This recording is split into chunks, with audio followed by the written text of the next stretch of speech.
Salam, hər vaxtınız xeyir olsun. İndi iş üsulları mövzusunun bir testini izah edəcəm. Diqqətlə qulaq asın. Birdə deyir, BB üsulundan istifadə etməyin şagirdə verdiyi faydalara aiddir. Deməli, BB-yə aid bir xüsusiyyət verib. 3 dənə xüsusiyyət verib, bir klasteri tamamlayan, yəni BB-yə uyğun olan bir xüsusiyyət tapmalıyıq. Müstəqil düşüncə bacarığını formalaşdırır, bəli. Şagirdlərin mövzu ilə bağlı maraqlarını üzə çıxarır, bəli. Çünki orada istəyirəm biləm hissəsi var. İstəyirəm biləm hissəsində şagirdin marağı nədirsə, nəyi bilmək istəyirsə, o marağı ora qeyd edir, üzə çıxardır. A-da deyir, əvvəlki bili ilə yeni bili arasında əlaqə qurmaq bacarığı formalaşır. Elə bu doğrudur. Nəyə görə? Çünki BB-də bir bilirəm, bir də öyrəndim hissəsində. Bilirəm hissəsində şagird köhnə biliyini qeyd edir. Bilirəm. Mövcud biliyinizi oraya yazırsınız. Öyrəndimdə isə bu gün öyrəndiyinizi öyrəndim, bu gün öyrəndim. Yeni bilikdir bu. Köhnə biliklə, baxın, əvvəlki biliklə yeni bilik arasında əlaqə onda hardadır? BB-də. Bu ilə ö arasında. B-də deyir, problem həll etmə bacarığı formalaşdırır. Xeyr, demişdik ki, BB-dir. Necə BB-dir? Problemsiz BB-dir, xoşbəxt BB-dir. Problem həll etmə bacarığı formalaşdırmır. Ona görə B yanlışdır. C-də deyir, şagirdlərdə biliyin tətbiq etmə bacarığını artırmaq üçün istifadə olunur. Xeyr.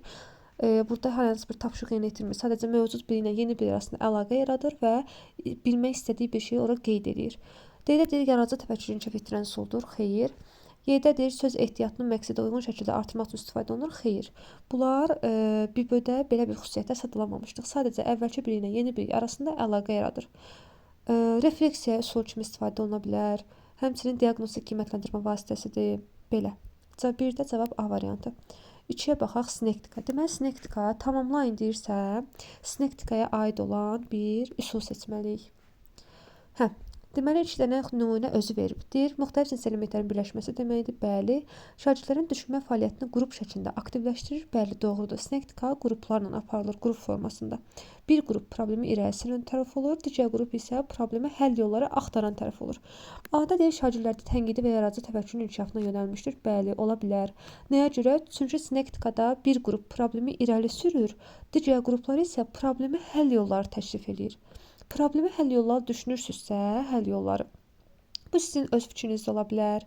Hər hansı bir bu ortada olan problemə öz fikrinizi, öz münasibətinizi də bildirə bilərsiniz və həmçinin problemə yeni həll yolu da yarada bilərsiniz. Yeni həll yolu, fərqli həll yolu yarada bilərsinizsə, deməli bu da sizin yaradıcı təfəkkürünüzü inkişaf etdirəcək. Deməli A ola bilər. B-də deyir, şagirdlərin anlama bacarığını yoxlayır. Xeyr, anlama bacarığını yoxlayan elə özünə oxşayırdı. Anlayışın çıxarılması onun xüsusiyyətidir. B çıxdı. C-də deyir, əşya, hadisə və anlayışları müqayisə etmək, müqayisə, oxşar fərqli cəhətlərin müəyyənləşdirilməsi hardaydı? Venn diaqramında.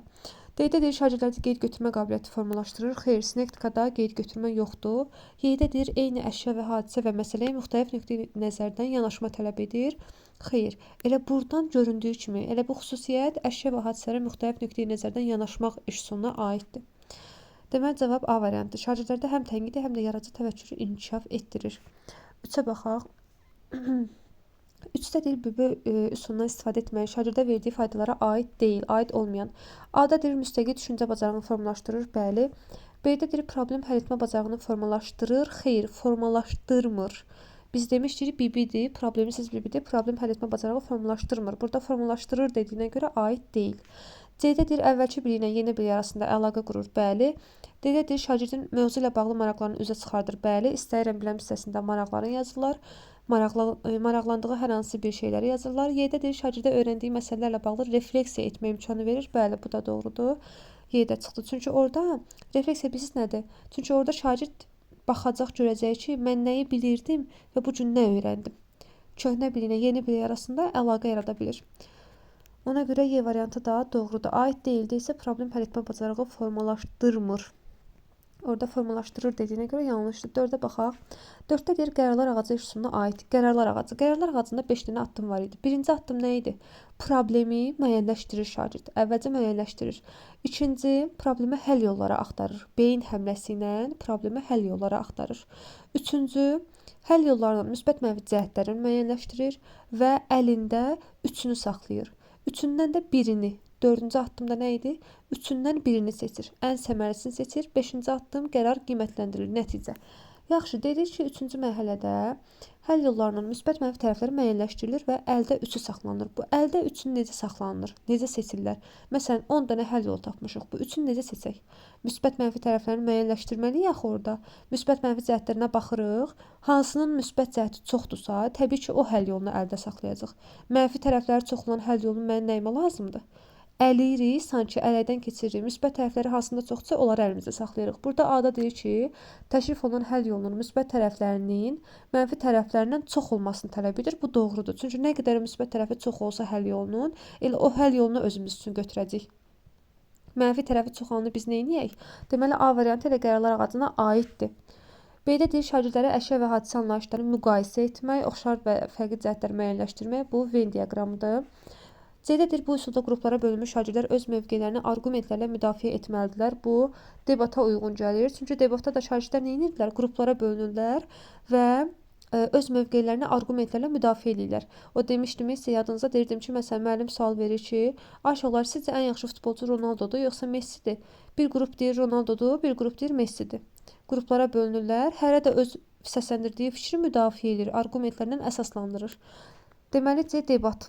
D-də deyir, şagirdlərdə qısa şəkildə mövzunun əsas ideyasını, əsas fikri ifadə etmə bacarığı qısa şəkildə, qısa lakonik, ümumiyyətlə fikrin qısa lakonik şəkildə ifadə olunması hardaydı? Bir, Sinkveyndə demişdik, bir də klasterdə demişdik.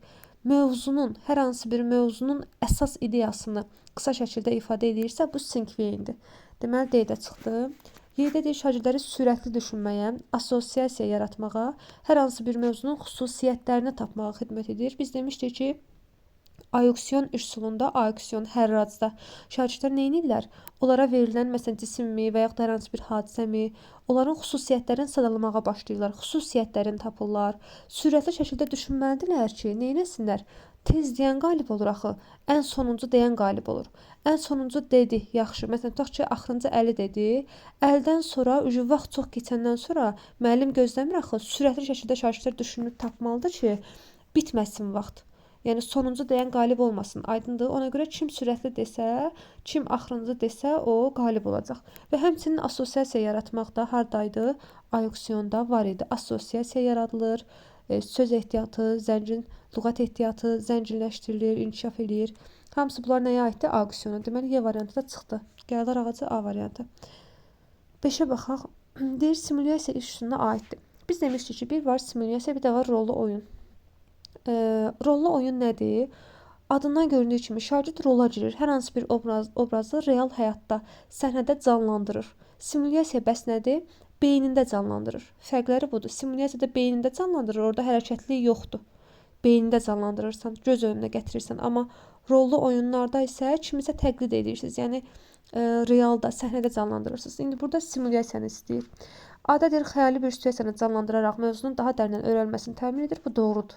Xəyali situasiya hardaydı? Simulyasiyada. Deməli, ilə A variantıdır.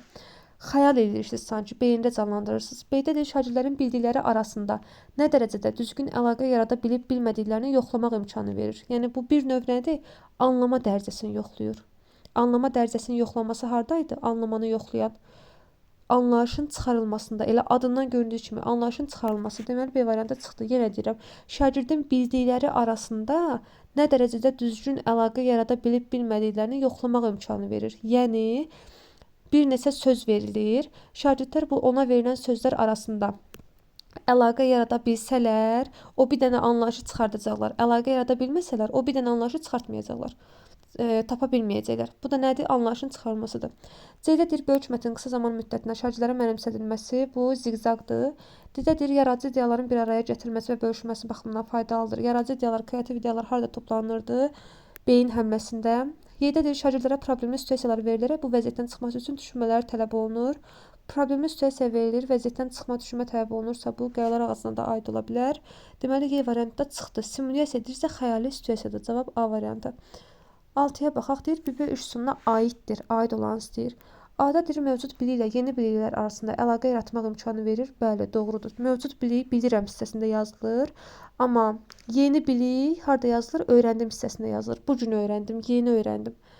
Ona görə cavab A variantı. Digərlərində baxaq. B-də deyir, daxili və xarici qruplar, bu artıq bilinir ki, akvariumdur. C-də deyir şagirdə şəxsi konseptual anlayış. Şəxsi konseptual anlayış müzakirə xəritəsidir. D-də deyir şagirdlərdən mətnin sonrası ilə bağlı fikir bildirməsini təmin edən və onların tələb edən və onların təxəyyülünü işə salan bir üsul. Təxəyyüllərinə əsasən mətni özləri sonlandırırsa bu proqnozlaşdırmadır. Deyirəm ki, ay bala, proqnoz ver görüm. Səncə bu mətnin davamı necə olacaq, necə bitəcək? Öz təxəyyüllərinə əsasən mətni sonlandırırlar. Y-də deyir bu üsulda qruplara bölünmüş şagirdlər öz mövqelərini arqumentlərlə müdafiə etməlidir. Bu da debatdır. Aha, 7-yə baxaq. Uyğunluq istəyir. Yəni müzakirə xəritəsinə bir də akvariuma aid olanları seçir. Gəlin indi baxaq. A-da deyir şagirdlər bir-birindən zəif və güclü tərəflərini öyrənə bilərlər, bir-birindən öyrənə bilərlər. Beləliklə şagirdlərdə tənqidi müzakirə bacarığı və yoldaş qiymətləndirməsi etikası formalaşır. Bir-birindən öyrənmə, zəif güclü tərəflərini öyrənə bilərlər. Bunlar bilsiz hardadır? Akvariumda. Nəyə görə? Çünki daxili qrup orada iş görür, xarici qrup orada nə edir? Onları izləyir, onlara fikir bildirir, bir-birindən öyrənmə var, etika var. Deməli, A aiddir akvariuma. Bir dəqiqə yazım. B-də deyir şagirddə şəxsi konseptual anlayış. Elə şəxsi konseptual anlayış görən kimi aid edirəm müzakirə xəritəsinə. Əsas sözümüz orada şəxsi konseptual anlayışdır. Sonra C-də deyir üsulu tətbiq edilərkən şagirdlər böyük və kiçik qruplara bölünür. Bu hardaydı? Akvariumdaydı. Böyük qrup, kiçik qrup. Kiçik qrup hansıdır? Daxili qrup, böyük qrup, xarici qrup. Sonra D. İşə başlayarkən geniş spektrli sual ünvanlamaq hardaydı? Müzakirə xəritəsində. Mən sizə müzakirə xəritəsində 2 dənə əsas açar xüsusiyyət vermişdim. Şəxsi konseptual anlayış və bir də geniş spektrli sual. Yəni geniş spektrli mövzu ətrafında müzakirə aparırlar. Akvariumda daxili xarici qruplar olur, kiçik böyük qruplar olur və bir-birindən öyrənmə var. Yoldaş qiymətləndirməsi etikası var. Bir növ bir-birlərinə hörmət edirlər. Şagirdlər orada demişdim, bir-birlərinə fasilitasiyalık edir, müşahidə edir, rəy verir. Deməli 1B-D, 2A-D cavab C variantı. Sonra verilən fikirlər arasında hansı üsulun xüsusiyyəti yoxdur? Deyir hansı üsul yoxdur? Xüsusiyyətlərə indi bir-bir baxaq, çıxdaş eləyək. Birdə deyir müxtəlif situasiyalarda qərar qəbul etmə bacarığı formalaşdırır. Bu qərarlar ağacıdır. Deməli qərarlar ağacı var. Qərarlar ağacı çıxdı. 2-də deyir mətnin əsas fikrini lakonik şəkildə ifadə edən Sinkveyindir. Sinkveyin çıxdı. 3-dədir bilgi öyrənmə yoldaş qiymətləndirməsi karuseldir. Karusel çıxdı. Karuselin xüsusiyyətidir. D-dədir şagird bədii əsərləri öz variantları əsasında davam etdirir. Bu hansıydı? Təxəyyüllərin işə salırlar, öz variantları əsasında davam etdirirlər. Bu proqnozlaşdırmadır. Proqnozlaşdırma heç bizə verməyib. Hadisə və anlayışları müqayisə etmək. Müqayisə edən də Euler Venn diaqramı. Deməli klasterə aid xüsusiyyət yoxdur. Cavab B variantı. 9. Debatın keçirilməsi Bloom taksonomiyasının hansı mərhələsinin inkişafına daha çox təsir göstərir? Debatın keçirilməsi deyirsə, debat nədir? Debat əslində səriştələrdə bir səriştədə açar söz kimi vermişdim. Debat müzakirədir, düzdür? Hansı ki debatda deyir bir qrup hər hansı bir fikri təsdiq edir, digər qrup təkzib edir. Bir qrup deyir Ronaldo yaxşıdır, o biri qrup deyir Messi yaxşıdır. Yəni hərə öz fikrini bildirir, düzdür?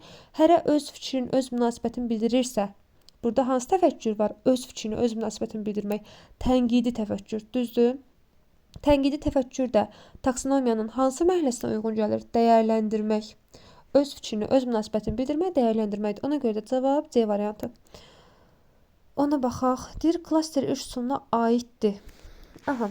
A-da deyir, böyük mətnin qısa zaman müddətində mənimsədilməsi bu ziqzaqdır. Qruplar şəklində problem həll etmə bacarığını inkişaf etdirir. Qrup şəklində problem həll etmə varsa, sinektika deyə bilərəm. Həmçinin qərarlar ağacı da olar. C-də deyir, şagirdlərə problemli situasiyaları verilərək bu vəziyyətdən çıxmaq üçün düşünmələr tələb olunur. Bu da qərarlar ağacı deyə bilərəm. D-də deyir, mövzu haqqında mövcud olan bilikləri aktivləşdirmək. Aha, mövcud bilikləri aktivləşdirmək hardaydı? Təbii ki, klasterdəydi. Mövcud bilikləri aktivləşdirən klasterdir. Açar sözümüz budur.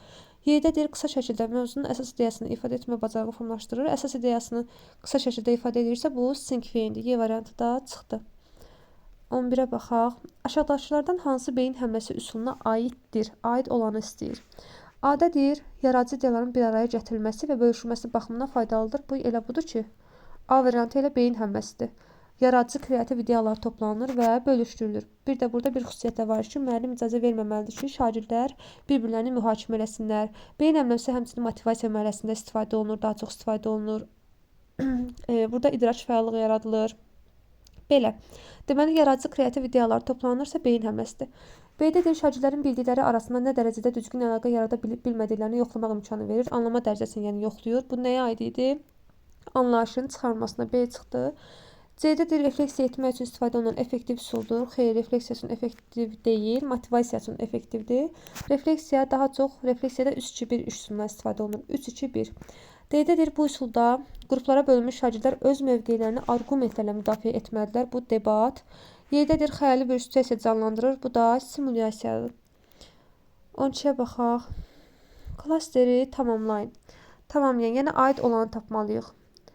Böyük mətnin qısa zaman ərzində mənimsədilməsi. Nə idi bu? Ziqzaq. İndi ziqzaqa aid olanı tapmalıyıq. A-da deyir, bu üsulda şagirdlər mövqelərini arqumentlərlə əsaslandırır. Debat, xəyali situasiya canlandırmaq, simulyasiya. Şagirdlərdə dinləyib anlama, oxuyub anlama kimi bacarıqlarını inkişaf etdirir. Bəli, ola bilər. Çünki ziqzaq nədir? Mətin demişdik ki, sinifdə olan şagirdlər hissələrə bölünür, qruplara bölünür. Mətndə, öyrədiləcək mətndə hissələrə bölünür. Hissələrə bölünəndən sonra neynir müəllim? Deyir ki, şagirdləri bir-bir çağırır, şagirdləri nömrələyir, qrupdakı şagirdləri çağırır. Deyir ki, birinci uşaqlar gəlsin, birlər biri götürsün, ikilər ikini, üçlər üçü, dördlər dördü. Hamısı götürürlər, gedib neynirlər? Oxuyurlar, düzdür? Hərə öz öhdəsinə düşən hissəni oxuyub öyrənir. Deməli, bilavasitə hansı bacarığı inkişaf edir? Oxuyub anlama. Sonra da onun öhdəsinə düşməyən, ona düşməyən hissəni də necə öyrənirlər? Bəs digər hissələri necə öyrənirlər? Yoldaşlarından dinləyərək. Deməli, həm dinləyib anlama var, həm də oxuyub anlama var. Deməli, ziqzaqa aid edə bilərəm. D-də deyir, şagirdlər prosesdə bir-birlərinin cavab və fərziyyələrini dinləyirlər. Cavab və fərziyyələrin dinlənilməsi bu müzakirə xəritəsində idi. Deməli, D variantda çıxdı. Y-də deyir, müəllimin diaqnostik qiymətləndirmə keçirməsi üçün əlverişli üsuldur. Bu üzr istəyirəm, danışa bilmədim, o qədər yorulmuşam.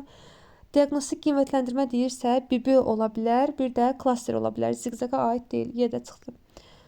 13. Sinektika və qərarlar ağacı üsuluna aid ortaq cəhətlərdir. Ortaq cəhətləri tapmalıyıq. Şagirdlərdə fikrin lakonik şəkildə ifadə edilməsini tələb edir. Fikrin lakonik şəkildə ifadə olunmasını demişdik burada. Yox, deməli A çıxdı. B-də deyir, şagirdlərdə əməkdaşlıq bacarığı inkişaf edir. Bəli, çünki hər ikisi qrupdan aparılır. Əməkdaşlıq bacarıqları inkişaf edir. C-də deyir, imitasiya etmək, təqlid etmək. Xeyr, imitasiya etmək, təqlid etmək rollu oyunlara aiddir. C-də çıxdı. Kimisə elədiyi hərəkəti canlandırırsınız, sənləşdirirsiniz. D-də deyir, şagirdlərdə problem həll etmə bacarığı inkişaf etdirir. Bəli, doğrudur. Çünki hər ikisində problem var və problemə həll yolu axtarılır. Cavab B, D, A variantı. 14. Bu üsul nisbətən iri həcmli mətn üzərində iş zamanı aparılır, vaxtdan səmərəli istifadəyə şərait yaradır, əməkdaşlıq vərdişlərini inkişaf etdirir, iş tədqiq olunacaq mətn hissələrə bölünüb nömrələməklə başlanılır. Bu, təbii ki, ziqzaqdır. İri həcmli mətnin qısa zaman ərzində mənimsədilməsi üçün istifadə olunur və həmçinin mətn hissələrə bölünür, nömrələnir, həmçinin şagirdlər də nömrələnir və kimin öhdəsinə hansı hissə düşürsə, o onu öyrənir. Qısa zamanda mənimsəyir, hardaydı? Ziqzaqdaydı. 15. Müəllim cırcırama və qarışqa mövzusunu şagirdlərə təqdim edir. Daha sonra təmsili oxumaq və mövqelərdən birini seçməyi tapşırır. Mövqelərdən birini. Şagirdlər təsdiq edici, açar sözlərimiz. Sevirəm də bu açar sözləri. Təsdiq edici, təksib edici mövqe nümayiş etdirir. Qarışqa haqlıdır, qarışqa haqlı deyil, cırcırama isə haqq qazandırmaq olar. Yəni, bir qrup deyir, qarışqa haqlıdır, bir qrup. İkinci qrupda deyir ki, qarışqa haqlı deyil. Cırcırama haqlıdır. Şagirdlərə mövqelərini əsaslandırmaq üçün arqumentlərini hazırlamaq tapşırılır. Yəni, burada qısa konkret 2 dənə qrup ayrılıb. Bir qrup deyir, qarışqa haqlıdır, bir qrup deyir, cırcırama haqlıdır. Bir qrup təsdiq edir, bir qrup təksib edici mövqe nümayiş etdirir. Bunlar hamısı nəyin? Açar sözlərdir, debatın. Debatdır, qruplarla işdir. Cavab A variantı. 16. Müzakirə xəritəsi iş üsuluna aiddir. Açar sözümüz elə buradan bizə gələcəkdir. Şəxsi konseptual anlayış. Şəxsi konseptual anlayış haradaydı? Müzakirə xəritəsində və həmçinin burada vardı geniş spektrli sualların müzakirəsi. Deməli, elə A variantı. B-dədir, xəyali bir situasiya canlandırır. Bu simulyasiya şagirdləri sürətli düşünməyə, assosiasiya yaratmağa, xüsusiyyətlər tapmağa, bu haradaydı? Aksiyondaydı. D-dədir, sualla verilən cavabdan yeni sualın çıxarılması. Bu artıq Sokrat dialoqudur. Şagirdin bildikləri arasında nə dərəcədə düzgün əlaqə yarada bilib-bilmədiklərini yoxlamaq imkanı verir. Yəni, anlama dərəcəsini yoxlayırsa, bu anlayışın çıxarılmasıdır. 17-yə baxaq. Hansı variantda uyğunluq gözlənilmişdir? Gözlənilən.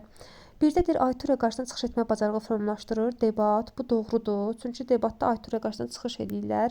Demişdik ki, formal debatlarda var axı. Formal debatlarda xüsusən də auditoriya qarşısına çıxış etmək var. Formal debatlarda.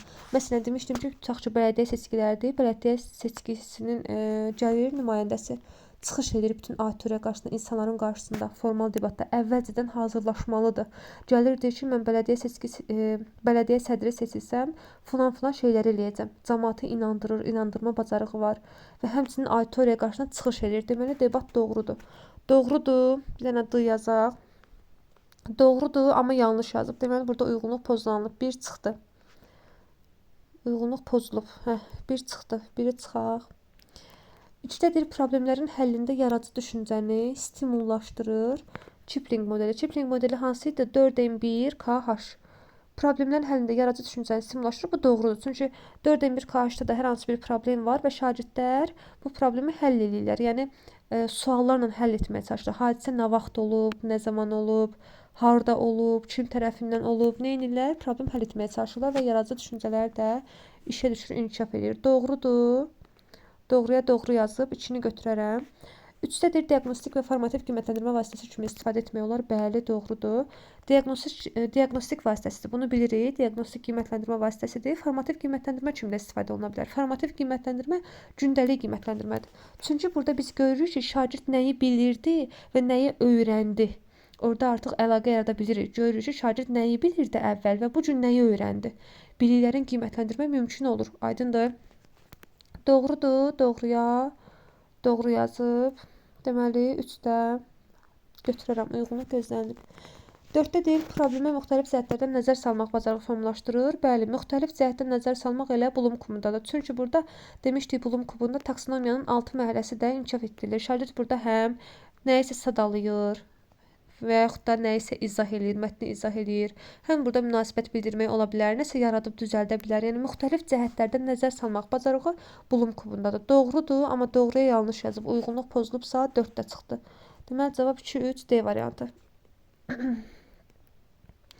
18. Hansı üsul refleksiya aparmağa, metakognitiv bilikləri formalaşmağa kömək edir? Refleksiya aparmaq BİBÖ. Bəli, BİBÖ deyə bilərəm. BİBÖ-də refleksiya var idi. Çünki şagird orada baxır ki, nəyi bilirdim və nə öyrəndim. Refleksiya aparır. Qəyarlar ağacında yoxdur. Əşyaların qeyri-adi istifadəsi olmaz. Proqnozlaşdırma sinkvin deyil. Refleksiya BİBÖ-dədir. Və həmçinin 3-2-1-də. Yəni 3-2-1 də versəydi burada onu da götürə bilərdim. 19-a baxaq. 19. İskəndərnamə poemasını keçdikdən sonra müəllim şagirdlərə tarixi şəxsiyyət İskəndərlə bağlı mətn verir və mətni oxuyarkən verilən işarələrdən istifadə etməklə təlimatlara əməl etmələrini tapşırır. 1. Mətndə ədəbi qəhrəman İskəndərlə bağlı bildiyin məlumatı təsdiq və inkar edən informasiyaları müəyyənləşdir. Yəni deyir ki, mətni oxu, oxuduqca bunları müəyyənləşdir. İşarələrdən istifadə etməklə müəyyənləşdir. Məsələn, təsdiq və inkar edən təsdiqə plus qoyacaq, inkara minus qoyacaq. Burada deyirək işarələrdən istifadə edərək müəyyənləşdir. İşdədir, sənə yeni olan məlumatları seçəcək. Məsələn, tutaq ki, altından xətt çəkəcək. 3. Haqqında əlavə məlumat almaq istədiyin məsələni göstər. Məsələn, həmin o əlavə məlumat almaq istədiyin məsələnin altından məsələn dalğalı xətt çəkəcək. Məsələn, tutaq ki, işarələrlə göstərir də, oxuduğu mətndə işarələrlə qeyd aparır. Qeyd götürmə bacarığı, işarələr sistemi hardaydı? Insertdə. Cavab Y variantı. 20. Burada da bizdən uyğunluğu istəyir. Uyğunluq deyirsə, doğrunun altında doğru olmalıdır, yanlışın altında yanlış olmalıdır. Gəlin indi baxaq. Birdədir, təklif olunan həll yolunun müsbət və mənfi tərəfləri qeyd olunur. Ən səmərəlisi seçir, bu qərarlar ağacıdır. Bəli, doğrudur. 1 doğrudur, 1-i götürürəm. C ilə Y çıxdı. 2-dədir, bu üsul fərdi şəkildə tətbiq olunur. Sinektika, xeyr, sinektika qrup şəklindədir, fərdi şəkildə deyil. 2 çıxdı. 3-dədir, çətin vəziyyətdə qərar qəbul etmə bacarığı formalaşdırır. Çətin vəziyyətdə qərar qəbul etmə bacarığı formalaşdırır. Xeyr, bu yanlışdır. Çünki çətin vəziyyətdə problem var da. Qərar qəbul etmə, problemi həll etmə bacarığı BİBÖ-də formalaşmır axı. Burada hər hansı bir problem yoxdur ki, şagird burada çətin vəziyyətdə qarşılaşdığı problemdə qərar qəbul edə bilsin. BİBÖ dedi ki, BİBİdir və problemsiz BİBİdir. Problem həll etmə bacarığı formalaşdırmır. Ona görə də 3 yanlışdır. 4-də də refleksiya etmək üçün əlverişli üsulda çıxış bileti, bəli, bu doğrudur. Çıxış bileti birisi nəyə oxşayır? Elə 3-2-1-dir. Mahiyyəti 3-2-1 kimidir. Dərsin bitməyinə 5-10 dəqiqə qalmış. Müəllim şagirdlərə biletlər paylayır. Orada qeyd edirlər bu gün nə öyrəndilər, nə öyrənmək istəyirlər, qaranlıq qalan nə qaldı onlara. Yəni belə bir şeydə çıxış bileti də çıxa-çıxda qeyd aparırlar, müəllimə təqdim edirlər. Çıxış biletdə refleksiya aparmaq kömək edir. Dedim axı mahiyyəti 3-2-1 iş üsulu deyilə. 3-2-1 də refleksiyadır, çıxış biletdə refleksiyadır. Bu doğrudur. Uyğunluq deyirsə doğrunun altında doğru, yanlışın altında yanlış. 1-3 cavab B variantı. 21. Deyir, sual şəklinin yeni hansı variantlar cavab uyğun gəlir? Xüsusiyyətlərini sadalayır, köhnə biliklərdən istifadə edir, dinləyib anlama bacarığı inkişaf etdirir. Bu karusel, sinkven, ayksiyon, sinektika, debat. Hansına aid idi? Bu təbii ki, ayksiyon. Xüsusiyyətlər sadalamaq nə edirdi? Müəllim hər hansı bir cisim və yaxud da hadisə verirdi şagirdlərə. Şagirdlər xüsusiyyətlərini sadalayırdı. Köhnə biliklərdən istifadə edirdilər, yadına salırdılar. Görürsən biz isim haqqında məsələn nə keçmişdik keçən il. Onları da yadıma salım, onların da xüsusiyyətindən istifadə edeyim deyim. Və həmçinin bir-birlərini dinləməlidirlər ki, eyni xüsusiyyəti sadalamasın. Mən yoldaşımı dinləməsəm, mən hardan biləcəm yoldaşım mənim sadaladığım xüsusiyyəti sadalayıbmı, yoxsa sadalamayıbmı? Burada ayksiyonda eyni xüsusiyyət sadalamaq olmaz axı, fərqli xüsusiyyətlər sadalanmalıdır. Ona görə cavab C variantı. 22. Verilənlər arasında hansı iş üsulu yoxdur? Birdə deyir, şagirdlərin şifahi nitq bacarıqlarının inkişafına şərait yaradır. Şifahi nitq bacarıqlarının inkişafına şərait yaradır. İşdə deyir, təqlid etmək, idarə etmək kimi. Təqlid etmək hardadır? Təqlid etmək bu bilirik ki, rollu oyunlardır. Bir də simulyasiya. İdarə etmək üçün bacarıqlar formalaşdırırsa da əsaslandırma bacarığı formalaşdırmır. Deməli, təlim simulyasiyası çıxdı. Simulyasiya və rollu oyunlar. Üstədir, refleksiya aparmaq üçün səmərli üsuldur. Refleksiya 3-2-1-dir. Problemin səmərli həll yolu qərarlar ağacıdır. Şifahi nitq bacarıqları da akvariumdur. Çünki orada nə edirlər? Bir qrup iş görür, digər qrup isə fikir bildirir. Demişdik, nə edir? Digər qrup müşahidə edir, fikir bildirir. Digər qrupun işini, xarici qrup, daxili qrupun işinə rəy verir. Fikir bildirirsə, deməli orada şifahi nitq bacarıqları inkişaf edir. Əməkdaşlıq var, ünsiyyət var. Bütün bu bacarıqlar inkişaf edəcək. Əşyaların qeyri-adi istifadəsinə aid bir xüsusiyyət verilməyib. 23. Müəllim şagirdlərə Nizami Gəncəviyə aid bildiklərini alt-alta siyahı şəklində yazmağı tapşırır və bildirir ki, yazdıqlarınızın dəqiq olmasına fikir verməyin. Dərsin gedişatına düzəlişlər edəcək. Sonra şagirdlərə mətn paylanılır və onlara əvvəlcədən təqdim etdiyi qeyd etmə sistemindən istifadə edərək oxumaq tapşırılır. Şagirdlər təqdim olunan qeyd etmə sisteminin əks olunduğu cədvəldə öz qeydlərini yazırlar. Deməli, burada qeyd götürmə bacarığı var. İlk məlumatla mətni oxuduqdan sonra əldə etdikləri məlumatlar müzakirə və müqayisə edilir. Söhbət hansı üsuldan gedir? Burada qeyd götürmə varsa, qeyd etmə sistemi varsa, insert. Qeyd götürmə bacarığı hardaydı? Insertdəydi. Cavab C variantı. 24. Deyir, simulyasiya ilə rollu oyunun ortaq xüsusiyyəti olsun. A-da deyir, hər ikisinin tətbiqində əsas məqsəd şəxsi konseptual fikir. Xeyr, şəxsi konseptual hardaydı? Müzakirə xəritəsi. A çıxdı. B-də deyir, hər ikisində beyin həmləsi texnikasından istifadə olunur. Xeyr, yanlışdır. Beyin həmləsindən qərarlar ağacında istifadə olunur. C-də deyir, hər ikisinin tətbiqi zamanı şagirdlərin empatiyası inkişaf edə bilər. Bu doğrudur. Çünki burada kiminsə obrazını canlandırırlar. Rollu oyunda da kiminsə obrazını canlandırır. Simulyasiyada da beynində kiminsə canlandırır. Hər hansı bir obraz canlandırır. Yəni ikisində də empatiya hissi inkişaf edə bilər. C ikisinə də aiddir. D-də deyir, hər ikisi yalnız humanitar fənn üçün uyğundur. Xeyr. Hər ikisi şagirddə problem həll etmə bacarığını formalaşdırır.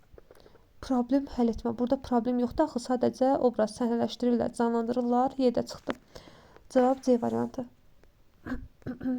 25. Müəllim bircə öyrənməni və yoldaş qiymətləndirməsini təmin etmək, sinifdəki bütün şagirdləri aktiv saxlamaq, dərsə cəlb etmək istəyir. Təbii ki, karusel. Karuseldə çünki bütün şagirdlər iştirak edir öyrənmədə. Bir dənə kağız, hər iki qrup, bir dənə kağıza hər iki qrup. 2 qrup varsa 2 qrup, 3 qrup varsa hər 3 qrup öz fikrini orada bildirir. Bircə öyrənmə var, yoldaş qiymətləndirməsi var və sinifdəki bütün şagirdlər aktiv saxlanılır. Çünki bütün şagirdlər dediyim kimi kağıza əlavələrini edirlər və dərsə cəlb olunurlar. Karusel. 26. Müəllim şagirdlərin öyrəndikləri arasında nə dərəcədə düzgün əlaqə yarada bilib bilmədiklərini artıq buradan bəllidir ki, burada anlama dərəcəsi yoxlanılır. Dərəcə var, anlama dərəcəsi yoxlanılır. Bu da hardaydı? Anlayışın çıxarılmasında və bəzən keçirilənlərin anlama dərəcəsi. Gördünüz, burada da var. yoxlamaq istəyir. Bunun üçün o bir neçə söz yazır. Baxın, bir neçə söz yazır. Onların ümumi cəhətini soruşur. Yəni bir neçə söz yazır, deyir bunu ümumiləşdir. Bir dənə anlayış çıxarırsa, nədir bu? Anlayışın çıxarılmasıdır. Arda da var bunun. Deyir, şagird bu əlamətlər və ya xüsusiyyətlər arasında ortaq nöqtə tapıb bir sözlə ifadə edir. Bir dənə anlayış çıxarırsa, təbii ki, D variantı. 27-yə baxaq. Klasteri tamamlayın. Anlayışın çıxarılmasına aid olsun. Müstəqil şəkildə anlayış çıxarmaq, assosiasiya yaratmaq, bəli. Verilənlərdən nəticə çıxarmaq, qruplaşdırmaq ola bilər. Çünki verilən deməli bir neçə söz verilir və verilən sözlərdən nəticə çıxardırıq, qruplaşdırırıq. Deməli A variantı doğru ola bilər. B-də deyir, şagirdlərdə sual formalaşdırmaq. Xeyr, burada sual formalaşdırmaq yoxdur. Problem həll etmək yoxdur. Fikir əsaslandırmaq yoxdur. Qərar qəbul etmək də yoxdur. Sadəcə verilən sözlərə baxırıq, assosiasiya yaradırıq, bir-birindən əlaqələndiririk və müstəqil şəkildə anlayış çıxardırıq. Yəni nəticə çıxardırıq. Cavab A variantı. 28. 3-2-1 üç üsuluna aiddir. 3-2-1.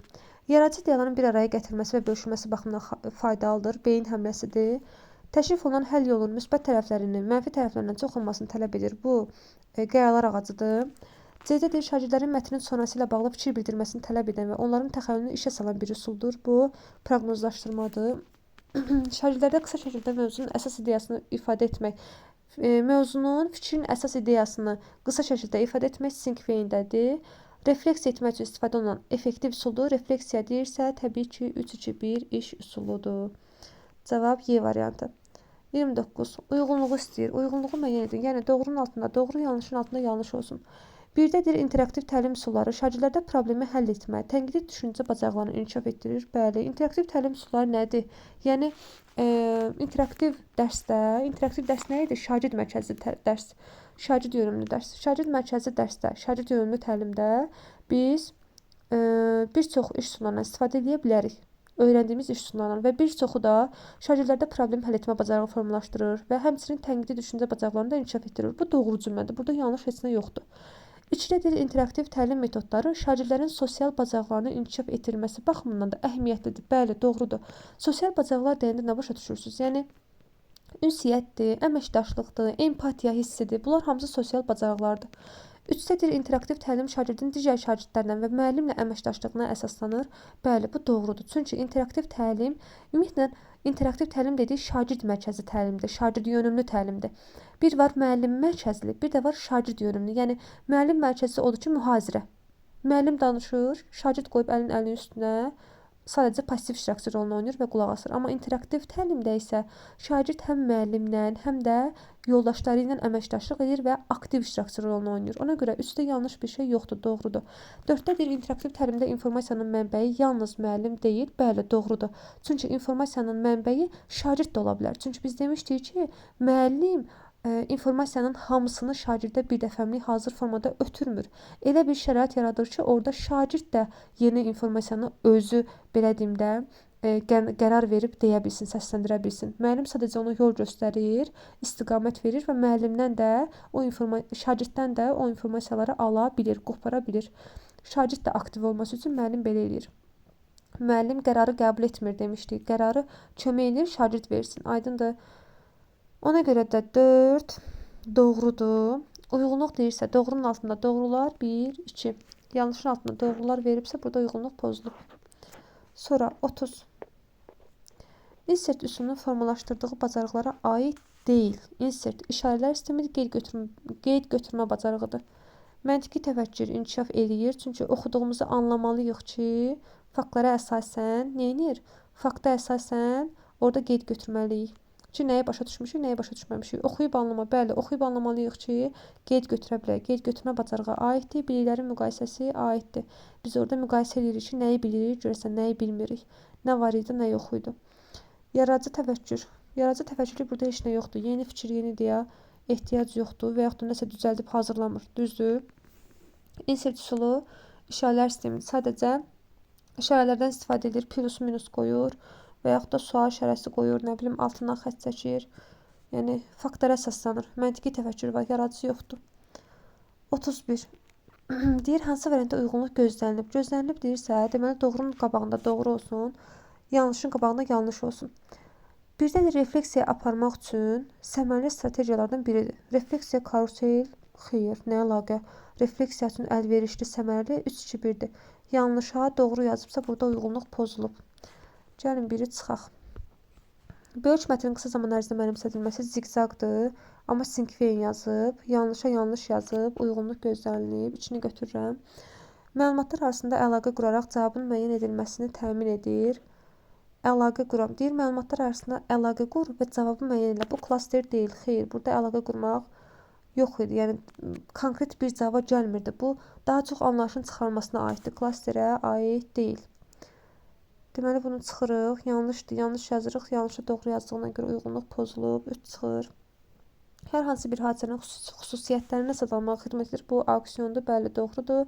Onun açar sözdür. 4-də götürürük. 2-4, Y variantı. 32. Uyğunluğu müəyyən edin. Aha. Gəlin də bir baxaq. A-da dil şagirlərin yanaşmalarına arqument gətirərək əsaslandırmalıdır. Arqument gətirmək hardaydı? Debatdaydı. 2-yə aiddir A. Məlumatlar arasında əlaqə quraraq cavabın tapılmasını təmin edir. Əlaqə qurmağa aid eləyə bilərəm. Hara? Anlayışın çıxarılmasına. Əlaqələr qurur və bir cavab tapır. Bir anlayış çıxarırsa, anlayışın çıxarılması. Sonra şagird xəyali bir situasiyanı canlandırır. Xəyali deyirsə simulyasiya, refleksiya deyirsə təbii ki 3-2-1. 1B, 2A, 3D, 4C. Hardadır? Cavab 1B, 2A, 3D, 4C. C variantı. Aha, 33. Anlayışın çıxarılması üsuluna aiddir. Şagirdin bildikləri arasında nə dərəcədə düzgün əlaqə yarada bilib-bilmədiklərini yoxlamaq imkanı verir. Bəli, elə bu aiddir. Anlama dərəcəsini yoxlayan anlayışın çıxarılmasıdır. Xəyali situasiyaya canlandırırdısa simulyasiyada şagirdlərə əşya hadisə anlayışları müqayisə etmək, oxşar fərqli cəhətləri müəyyənləşdirmək Venn diaqramıdır. Yaradıcı diyarın bir araya gətirilməsi, bölüşməsi baxımından beyin həmləsidir. Öz mövqelərini arqumentlərlə müdafiə edirlərsə, bu da debatdır. 34. Şagirdlərin anlama bacarığını və maraqlarını ölçmə. Burada deyir, anlama bacarığı olsun, bir də maraqlarının ölçmə olsun. Aha, bu maraqlıdır. Beyin həmləsində xeyir, əşyaların qeyri-adi istifadəsi xeyir, auksionda sadəcə xüsusiyyət sadalayırlar, mən kimimdə sual vermə bacarığı formalaşır. 3-2-1-də isə 3 dənə bildiyi şeydən ikisi maraqlıdır. Baxın, maraqlarını ölçürlər. Maraqlı olanı da ora qeyd edirlər. Və bir dənə qaranlıq qalan məqam var. Həm anlama bacarığını ölçürük, refleksiya aparırıq bir növ, həm də maraqlarını ölçürlər. 3-2-1 cavab Y variantı. 35. Uyğunluq istəyir. Doğrunun altında doğru olsun, yanlışın altında yanlış olsun. Bir də deyir, klaster şagirdlərin bir mövzu, hadisə, xüsusiyyət haqqında artıq mövcud olan biliklərini aktivləşdirmək üçün istifadə olunur. Bəli, mövcud biliklərin aktivləşdirilməsi klasterdədir. Bir doğrudur. 2. Venn diaqramı şagirdlərin müqayisə etmə bacarıqlarını inkişaf etdirir. Bəli, müqayisə olunur, oxşar fərqli cəhətlər müəyyənləşdirilir. Həmçinin burada yadda saxlayın, biliklərin aktuallaşması var. Təhlil etmə, əsaslandırma bacarıqları da var. 3-də deyir, anlayışın çıxarılması həm də keçənlərin anlama dərəcəsini yoxlamaq üçün bəli, anlama dərəcəsini yoxlayan anlayışın çıxarılmasıdır. Auksion hər hansı bir əşya və ya hadisənin xüsusiyyətini tapmağa xidmət edir. Bəli, xüsusiyyət tapan auksiondur. Tamamilə doğrudur. Uyğunluq deyirsə doğrunun altında doğrular 1-2 cavab C variantı. 36. Auksion üsuluna aid fikirlərdən biri doğru deyil. Auksiona aid olmasın. A-da bir əşya və hadisələrin xüsusiyyətlərini öyrənməklə dinləyib alma bacarığının inkişaf üçün istifadə olunur. Bəli, xüsusiyyət sadalanır və həmçinin dinləyib alma da var. Bu üsul hadisə və əşyanın xüsusiyyətlərini tapmağa bəli. Bu üsuldan istifadə çevik düşünmə, bəli, sürətli düşünməlidir. Şagirdlər ki, uçsunlar, qalib olsunlar. D-də deyir ki, bu üsuldan ümumiləşdirmə və nəticənin çıxarılmasına səmərəli istifadə etmək olar. Burada ümumiləşdirmə, nəticə çıxarmaq xeyir yoxdur. Sadəcə məqsəd xüsusiyyət sadalayıb qalib olmaqdır. D variantı yanlışdır. Yedədir, bu üsuldan istifadə şagirdlərin mövcud biliklərini aktivləşdirir. Bəli, bu da doğrudur. Çünki köhnə biliklərdən də istifadə edirlər axı orada. Məsələn, isim vermişəmsə, mövcud biliklərini aktivləşdirirlər. Yadlarına salırlar. Görürsən, biz keçən ildən keçmişdik bu isim haqqında. Yadına salıb tez cavab verirlər sürətli şəkildə. Ona görə cavab D variantı. 37. Deyir, qərar ağacı hansı ardıcıllıqla tətbiq edilməlidir? Problem müəyyənləşdirilir. Bu birinci addım. 3 variantdan biri seçilir. 3 variantdan biri seçilən neçənci addım idi? Bu 4-cü addım idi. Ən səmərəlisi biri seçilən 4-cü addım idi. Beyin həmləsi ilə mümkün həll yolu tapılır. Bu 2-ci addım idi. Həll yollarının müsbət mənfi tərəfləri müzakirə olunur. Bu 3-cü addımdır. Qərar qiymətləndirir 5-ci. İndi gəlin baxaq. Ya Allah. 1. Birinci 1-dir. B çıxır, D çıxır, C çıxır. İkinci gələn 3-dür. Baxın, 2-yə nə uyğundur? 3 gəlir. Deməli, ikinci 3-dür. A-da da 7-də ikinci 3-dür. Üçüncü gələn hansıda 4-dür? Baxın, üçüncü gələn 4-dür. Dördüncü gələn 2-dir. Baxın, dördüncü gələn 2-dir. Ən sonuncu da 5-dir. Cavab A variantı. 38. Deməli, bu üsul müzakirə texnikası ilə seçilir. Müzakirə deməli üsuludur. Proses zamanı danışanın ifadə etdiyi fikirdən çıxış edərək sual verilir. Yəni, bu demək ki, cavabdan sual çıxır. Yeni müzakirə başlanır. Yəni, verilən cavabdan yeni sual çıxırsa, bu Sokrat dialoqudur. 39. Dinləyib alma bacarıqları inkişaf edir. Nəticə çıxarma, ümumiləşdirmə bacarıqları inkişaf etdirmək istəyir. Sual tərtib etmə, fikir əsaslandırma. Deməli, gəlin indi baxaq. Sinkveyin deyil. Sinkveyin xüsusiyyətləri deyil bunlar. Aksiyonu da deyil. Aksiyonda xüsusiyyətlər sadalanır. Dinləyib anlama bacarıqlarını inkişaf edir aksiyonda, amma sual tərtib etmə yoxdur. Klasterdə nə var idi? Diaqnostik qiymətləndirmə vasitəsidir. Burada da sual tərtib etmə yoxdur. Sadəcə orada nə var? Deduktiv düşünmə var. Bir anlayış sadəcə şaxələndirilir. Mövcud biliklər aktivləşdirilir. Beyin həmləsində də sadəcə kreativ ideyalar, yəni həll yolları səsləndirilir. Orada da sual tərtib etmə yoxdur. Ona görə də cavab nə qalır? Debat qalır. Debatda həm dinləyib anlama var, bəli. Həm fikir əsaslandırma var, hərə öz mövqeyini müəyyənləşdirir, əsaslandırır. Həm sual tərtib etmə var. Sual verilir, niyə o fikri seçmirsən? Sual tərtib etmə də var. Nəticə çıxarma, ümumiləşdirmə, bəli, bu da doğru. Nəticə çıxarma da var, ümumiləşdirmə də var. Debat daha çox uyğun gəlir. Digər iş üsullarından çox debatdır. 40-a baxaq. 40-da deyir, sinektika iş üsuluna aiddir. Şagirdlərə əşya hadisə anlayışlarını müqayisə etmək, oxşar fərqlilikləri müəyyənləşdirməsi Venn diaqramında A çıxdı. Şagirdin bildikləri arasında nə dərəcədə düzgün əlaqə yarada bilib-bilmədiklərini yoxlamaq imkanı verir. Anlama dərəcəsini yoxlayan anlayışın çıxarılmasıdır. Qruplar şəklində problem həll etmə bacarığını inkişaf etdirir. Bəli. Sinektika ilə qərarlar ağacı qardaş idi. İkisində də problem var idi və ikisində də problem həll etmə bacarığı inkişaf eləyirdi. Şagirdlərdə qısa şəkildə mövzunun əsas ideyasını ifadə etmək, mövzunun əsas ideyasını qısa şəkildə ifadə edən sinkveyindir. Daxili xarici qruplar deyirsə, bu da akvariumdur. Deməli, 40 cavab C variantı. 41-ə də baxaq. Bu strategiyalarda fəaliyyətin icra ardıcıllığına görə şagirdlər ilk mərhələdə fərdi şəkildə sualları cavablandırır, münasibət bildirir, daha sonra qrup halında birləşirlər. Fərdi başlayır, qrupla qutarır. 2 dəfə artaraq getdikcə daha geniş söhbət qrupları yaradırlar. Düşün, paylaş, bölüş texnikasından istifadə olunur. Bu, qartopasıdır təbii ki, A variantı. 42. Verilənlərdən biri yaradıcı təvəccühün inkişafına yönəlmişdir. Yaradıcıya.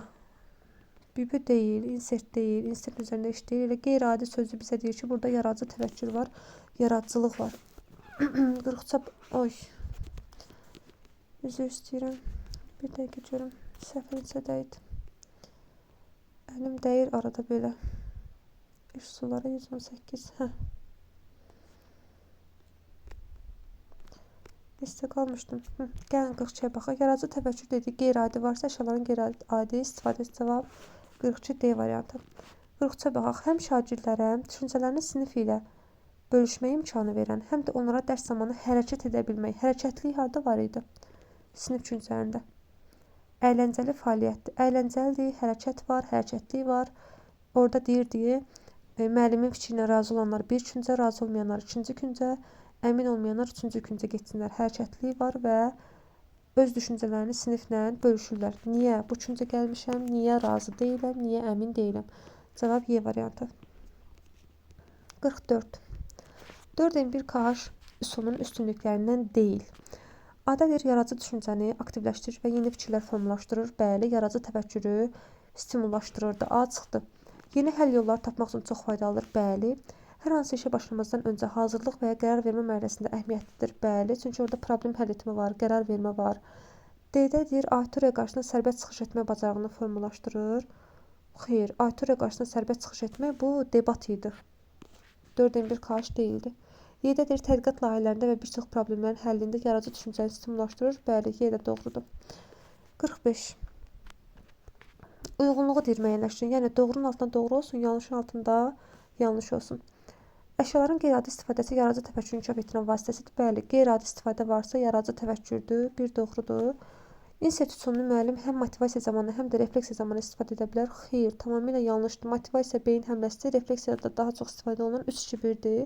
2 yanlışdır.